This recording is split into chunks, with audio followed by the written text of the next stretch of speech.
नमस्ते, Radhe Radhe, hello everyone. तो जैसा कि आप सबको पता है कि मैं आपको बीएससी 5th सेमेस्टर का जूलॉजी का सिलेबस कंप्लीट करा रही हूँ, बीएससी 5th सेमेस्टर का। ठीक है, तो आप सबको पता होगा कि मैंने आपको ऑलरेडी जो आपका पेपर फर्स्ट है, जिसमें आपको नॉन कोऑर्डिनेटा, इकोनॉमिक जूलॉजी एंड पैरासाइटोलॉजी, ये 3 पार्ट पढ़ने हैं। ठीक है, इकोनॉमिक जूलॉजी हमने स्टार्ट किया है, अभी प्रेजेंट टाइम में हम इकोनॉमिक जूलॉजी पढ़ रहे हैं। कल के लेक्चर में हमने देखा था कि किस तरीके से इकोनॉमिक इंपॉर्टेंस होता है फिश का, और देखिए एक बच्चे को उसकी नीड भी थी, उसने मुझे कमेंट किया था, तो मैंने सोचा आगे की लेक्चर्स भी मैं कंटिन्यू कर देती हूँ, क्योंकि अभी बहुत सारे ऐसे बच्चे हैं जिनके एग्जाम्स नहीं हुए हैं। ठीक है, तो उनके लिए एटलीस्ट ये चीज़ें बेनिफिशियल हो जाएंगी, और जिनके हो भी गए हैं वो चाहे तो अगर नहीं उन्होंने पढ़ा इसे तो पढ़ सकते हैं, उनके लिए अच्छा होगा, क्योंकि नॉलेज कभी वेस्ट नहीं जाती है। तो चलिए स्टार्ट करते हैं, लेकिन स्टार्ट करने से पहले आपसे एक रिक्वेस्ट, अगर आप चैनल पे पहली बार आए हैं तो चैनल को लाइक शेयर सब्सक्राइब कर लीजिए, नोटिफिकेशन बेल पे प्रेस कर लीजिए ताकि सारे नोटिफिकेशन आपको सबसे पहले मिले। और आपको कोई क्वेरी या प्रॉब्लम होती है तो आप हमारे टेलीग्राम चैनल ज्वाइन कर सकते हैं, जिसका लिंक डिस्क्रिप्शन में दिया हुआ है। तो चलिए स्टार्ट करते हैं।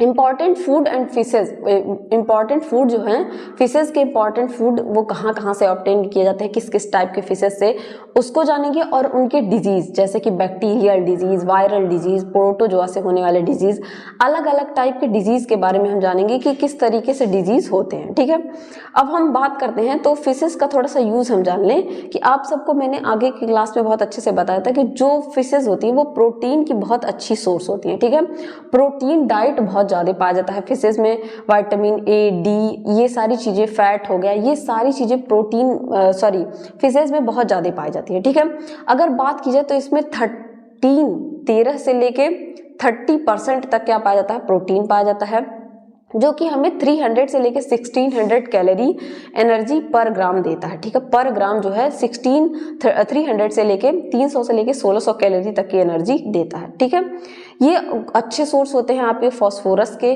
और कुछ अदर इनऑर्गेनिक एलिमेंट्स पाए जाते हैं।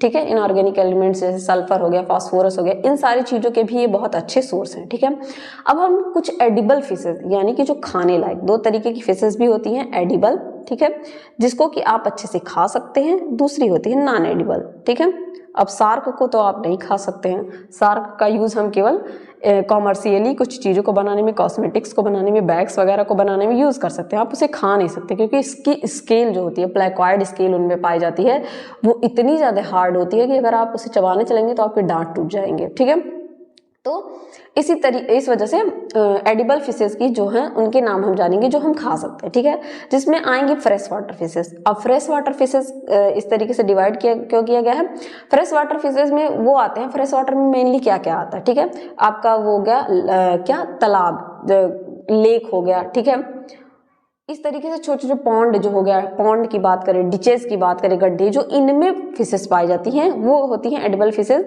उनके नाम हम जानेंगे। जिसमें most widely used in India rohu, जिसे हम लेबियो रोहिता के नाम से जानते हैं, कॉलबासु, जिसे लेबियो कॉलबासु के नाम से जाने जाते हैं, कुर्ची बट्टा, जिसे लेबियो गोनियस के नाम से जानते हैं, कैटला भाकुर के नाम से जाने जाते हैं, ये इसका कॉमन नेम है भाकुर। अभी तक ये सब क्या थे, साइंटिफिक नेम थे। दूसरा तोर की बात करें, तोर के नाम से जाना जाता है, मिरागाला, शेरेनस मिरागाला के नाम से जाना जाता है। पंक्ति की बात करें तो पारबस सिंगा के नाम से जाना जाता है। ये मेनली इनको कार्प बोला जाता है, मेजर कार्प फिशेज हैं। ठीक है, इनको कार्प के नाम से जाना जाता है। ये हो गई कुछ फ्रेश वाटर फिशेज। अब थोड़ा सा हम कैट फिशेज के बारे में जान लेंगे। तो कैट फिशेज में कुछ ये फिशेज आती हैं, जिनमें सबसे पहले बात करें बोल, जिसको कि वेलेगो अट्टू के नाम से जाना जाता है। दूसरा आ गई आपकी सिंघी की अगर हम बात करते हैं तो इसमें आपका हेट्रोपेनिस्टिस फॉसिलिस, ठीक है, हेट्रोपेनिस्टिस फॉसिलिस ये आती है। ठीक है, मंगूर, जिसे क्लैरियस बट्रैकस के नाम से जाना जाता है। सिंघाला माइस्टस केवेसियस के नाम से जाना जाता है। फिर कुछ एक मरीन फिशेस के बारे में हम जान लेते हैं, जिसमें आपका हिल्सा आता है, जिसे हिल्सा के नाम से जाना जाता है। सेटिपिन्ना फैसा, जिसे कि बिंदी के नाम से जाना जाता है। ये सब इनके कॉमन नेम है। बेसिकली ये इंडियन फिशेस हैं, तो इनके इंडियन कॉमन नेम है। तो इंडिया में जो रहने वाले लोग हैं वो तो बहुत अच्छे से जानते होंगे, और बेसिकली मेरे चैनल पे तो इंडिया के ही लोग हैं, इंडियन बच्चे ही पढ़ेंगे, क्योंकि मैं इंग्लिश में तो पढ़ाती नहीं हूँ। तो इसी वजह से ये क्या होती है, कुछ इनके कॉमन नेम है, और जो लोग मछली खाते होंगे, जो लोग फिशेस में इंटरेस्टेड होंगे, उन्हें इनके नाम बहुत अच्छे से पता होंगे। कॉमन नेम तो बहुत अच्छे से पता होंगे। डिजीज ऑफ फिशेस की बात करें तो फिशेस में डिजीज फंगल हो सकती हैं, यानी कि फंगस के द्वारा हो सकती हैं, बैक्टीरियल हो सकती हैं, बैक्टीरिया के द्वारा हो सकती हैं, या प्रोटोजोअन कई सारे प्रोटोजोआ, इसमें आप प्रोटोजोन के नाम तो आप जानते ही होंगे, अमीबा, यूग्लिना, ये क्या कहते हैं, इस तरीके से आपके बहुत सारे इस तरह, पैरामीशियम, मुझे नाम नहीं याद आ रहा था, पैरामीशियम, ये सारे हो गए, या वर्म्स भी हो सकते हैं, या कुछ अनदर भी इन्फेक्शियस एजेंट्स हो सकते हैं जो इन्फेक्शन कॉज करते हैं। एक एक करके जानेंगे, कुछ फंगल डिजीज के बारे में जानेंगे कि कौन कौन से फंगल डिजीज होते हैं। ठीक है, फंगल डिजीज को वेरियस टाइप के फंगस काज करते हैं, जिनमें से पहला ही डिजीज की अगर हम बात करें, डर्मेटोमाइकोसिस, नाम है डर्मेटोमाइकोसिस, डर्मिस, समझ रहे हैं आप, डर्मिस, डर्मेटो, स्किन की बात की जा रही है, इंटेगुमेंटरी सिस्टम मैंने आपको क्यों पढ़ाया है, इसीलिए यहाँ पे इसका यूज है, डर्मिस, स्किन की बात की जा रही है यहाँ पे। ठीक है, तो ये क्या होता है, it is caused by various members of the class oomycetes. ये क्लास ओमाइसिटीज जो है उसके कई सारे क्लास, ओमाइसिटीज आपका क्या है, फंजाई का क्लास। ठीक है, फंजाई का एक क्लास है। अब इससे बिलोंग करने वाले जितने भी होंगे आपके फंजाई, मैं आपको एक टास्क देती हूँ कि जो भी स्टूडेंट जिन्होंने फंजाई की स्टडी की है वो जरूर बताएं कि ओमाइसिटीज से कौन कौन से फंजाई बिलोंग करते हैं। ठीक है, तो पर्टिकुलरली बाय जीनस सैप्रोलिग्निया, अब यहाँ पे जीनस का भी नाम दे दिया। ठीक है, सैप्रोलिग्निया, अब यहाँ तो एक का नाम आपको पता ही चल गया, आगे एक आध दो के नाम आप और बताइए कमेंट सेक्शन में जरूर। सैप्रोलिग्निया कॉज करता है। ठीक है, फंजाई क्या होता है, ग्रो हो जाता है आउटर सरफेस पे, बाहरी सरफेस से, जैसे बॉडी के स्किन पे, गिल्स पे, फिन्स पे, माउथ पे, आई पे, इन सब जगहों पे ये क्या करता है, ग्रो हो जाता है। चाहे फिश हो गई, फिश की आई हो गई, माउथ हो गया, यहाँ पे सब ये ग्रो कर जाएगा जो भी आउटर पार्ट है। सिम्पटम की अगर हम इसके बात करते हैं तो ये डायग्नोज किया जाता है अर्ली स्टेज में। अगर अर्ली स्टेज है फिश की तो आप इसे डायग्नोज कर सकते हैं। Fine hair like fibre hanging from infected area, मान लीजिए ये आपका माउथ है फिश का। ठीक है, यहाँ पे माउथ पे इस तरीके से fine hair like structure hang करने रहेंगे, लटके रहेंगे, हैंग का मतलब लटके रहते हैं। ठीक है, इस तरीके का स्ट्रक्चर पाया जाता है। लेटर स्टेज में इन्फेक्शन फिन्स में जब होता है वो बहुत इन्फेक्टेड हो जाता है और आपकी जो फिशेज हो जाएंगी वो बहुत वीक हो जाएंगी, आई पे हो गया, ब्लाइंड हो जाएंगी और फाइनली डेथ उनका हो जाता है। ठीक है, तो ये इसके सिम्टम, आप इसको अगर अर्ली एज में है तो कॉज डिजीज इसका क्योर कर सकते हैं, वरना ये क्या होती है, इनकी डेथ हो जाती है। सेकेंड अगर बात करें फंगल डिजीज की तो ब्रांकियोमाइकोसिस। ब्रांकियोमाइकोसिस क्या है, फंगल डिजीज है, ये फाइनली किस में होता है, गिल्स में होता है, गिल्स में ये पाया जाता है। और ब्रांकियोमाइकोसिस डेरिग्रेंस एक स्पीसीज है फंगस की, ब्रांकियोमाइकोसिस नाम भी है और स्पीसीज का भी नाम है ब्रांकियोमाइकोसिस डेरिग्रेंस। उससे ये कॉज होता है रेस्पिरेटरी एपिथेलियम में ये ग्रो करता है, जैसे कि गिल्स वगैरह में, और इनके ब्लड वेसल को ही डैमेज कर देता है। सोच लीजिए ब्लड वेसल ही डैमेज हो गया तो ये फंक्शन कैसे करेंगे, ऑक्सीजन वगैरह का बॉडी में एक्सचेंज कैसे होगा, सारी चीजें कैसे होंगी, फाइनली ये भी डेड हो जाती है। ठीक है, क्या होगा, ये भी गिल के पे फिलामेंट लाइक स्ट्रक्चर हो जाते हैं, रेडिश कलर के इन्फेक्टेड गिल्स क्या होंगे, गिर जाएंगे, जिसकी वजह से सफोकेशन। अब गिल्स ही नहीं रहेंगे फिशेज में तो बताइए वो सांस कहाँ से लेगी, सारा गैसियस एक्सचेंज तो फिशेज में गिल से होता है। अब फिश के पास गिल्स ही नहीं रहेगी, तो जब गिल्स ही नहीं रहेगी तो वो सफोकेट हो जाएंगी, तैर ही नहीं पाएंगे अच्छे से, गैसियस एक्सचेंज ही नहीं कर पाएंगी, तो वहां पे सफोकेट होकर सांस फूल जाएगा उनका, मर जाएंगी। ठीक है, देन आता है इक्थियोफोनोसिस, जैसे कि रीलिंग डिजीज के भी नाम से जाना जाता है। मैंने एक पेपर में देखा था, रीलिंग डिजीज का नाम दिया हुआ था। ठीक है, तो रीलिंग डिजीज किससे होता है, पहली बात तो ये फंगस से होता है और इसे इक्थियोफोनोसिस के नाम से भी जाना जाता है। ठीक है, इसमें क्या होता है, स्विंगिंग मूवमेंट देखा जाता है इन्फेक्टेड फिशेज में, स्विंग करने लगती है, स्विंगिंग टाइप का मूवमेंट इसमें देखा जाएगा जो फिशेज इससे डिजीज से क्या होंगी, इन्फेक्टेड होंगी। और ये इक्थियोफोनोसिस होफेरिन एक फंगस पाया जाता है जिसकी वजह से होता है, किसकी वजह से, इक्थियोफोनोसिस होफेरिन। और ये क्या करते हैं, इंटर करते हैं बॉडी फिश के फूड के थ्रू, फूड आप जो दे देते हैं फिशेज को फूड दिया जाता है उसके थ्रू क्या करेंगे, ये इंटर करेंगे।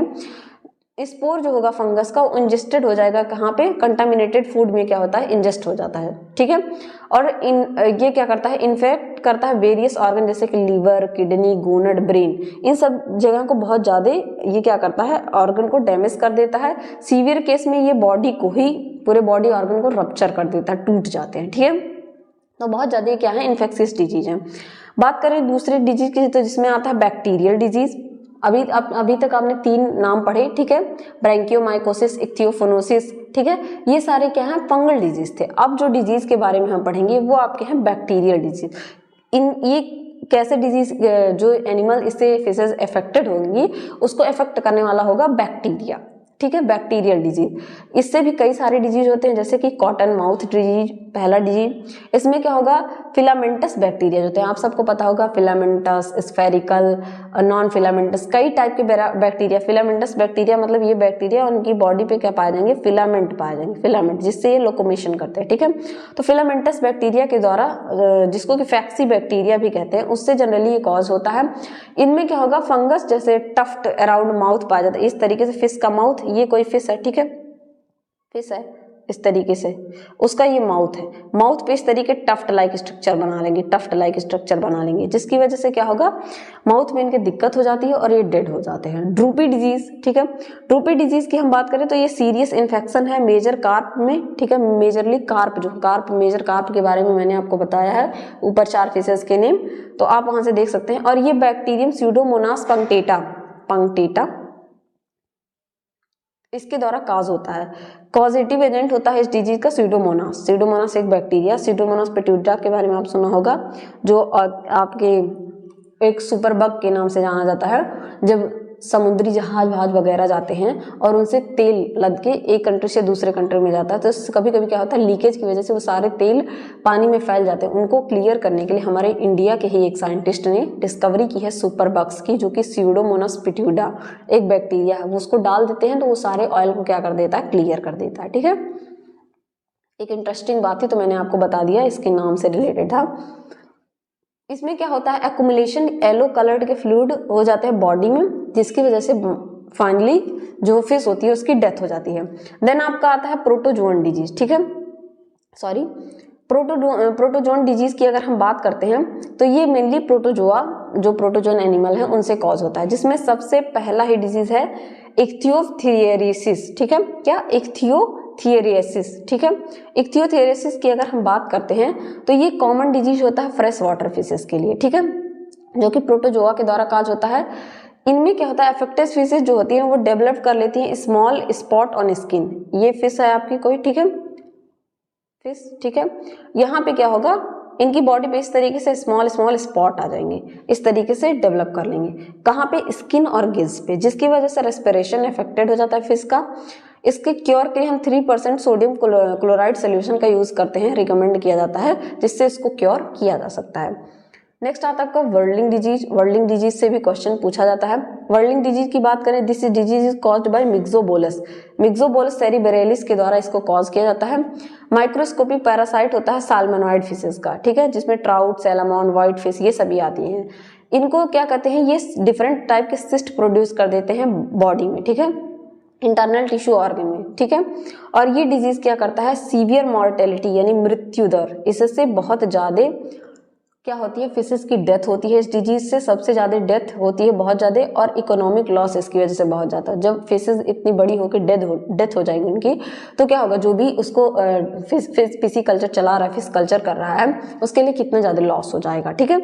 फिर बात करते हैं हम इनके सिम्पटम की। तो सिम्पटम में क्या होता है, यहाँ पे फिश जो होता है वर्लिंग डिजीज हो जाता है, और इसके फॉलोइंग सिम्टम्स हैं। जो फिंगरलिंग्स होते हैं, यानी कि बच्चे, जो फिशेस के बच्चे होते हैं, वे क्या करते हैं, विरलिंग मूवमेंट से राउंड में घूमने लगेंगे, ठीक है, सम डायरेक्शन या several times fall down in the bottom, और घूमते घूमते क्या होंगे, बॉटम में गिर जाएंगे। Weakness, falling off scale, loss of chromatophore, perforation of scale are the sign of disease. इसमें क्या हो जाएगा, वीकनेस हो जाएगी, इनके स्केल्स गिरने लगेंगे, परफोरेशन पाया जाने लगेगा, उनमें क्रोमेटोफोर में दिक्कत होने लगेगी। ये सब सारे क्या होंगे, इनमें सिम्पटम दिखने लगेंगे कि जिससे आपको पता चल जाए कि इनमें वर्लिंग डिजीज हो गया है, ठीक है। अब इससे बचने के लिए कुछ स्टेप्स लिए जाते हैं, जैसे कि कभी भी इन्फेक्टेड फिश को या डेड फिश को या फिश पार्ट जो इन्फेक्टेड है उसको, जो अच्छा, मान लीजिए ये एक तालाब है, ठीक है, यहाँ से आप दूसरे तालाब में एक फिश को ट्रांसफर कर रहे हैं, तो आप इस चीज को ध्यान में रखिए कि कभी भी इन्फेक्टेड फिश या डेड फिश या कोई ऐसी फिश जिसका कोई पार्ट इन्फेक्टेड है उसको आप अच्छे वाले पानी में ना भेजें, नहीं तो यही डिजीज यहाँ पे भी फैल जाएगी। इन चीजों का ध्यान देना चाहिए।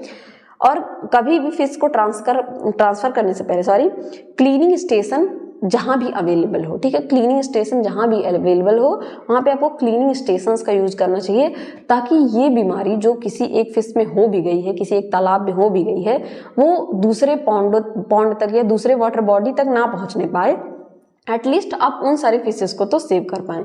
तो ये कुछ आपके इंपॉर्टेंट फूड फिशेस के नाम मैंने बताए, और डिजीज़ के बारे में bacterial, fungal and viral disease, protozoan disease, इन सारे डिजीज़ के बारे में मैंने आपको बताया। होप ये लेक्चर आपके लिए बहुत हेल्पफुल होगा। हेल्पफुल हो तो अपने दोस्तों के साथ भी शेयर करिए और बने रहिए इसी तरह और अच्छी वीडियोज़ के लिए। Keep learning, keep growing. Thank you everyone.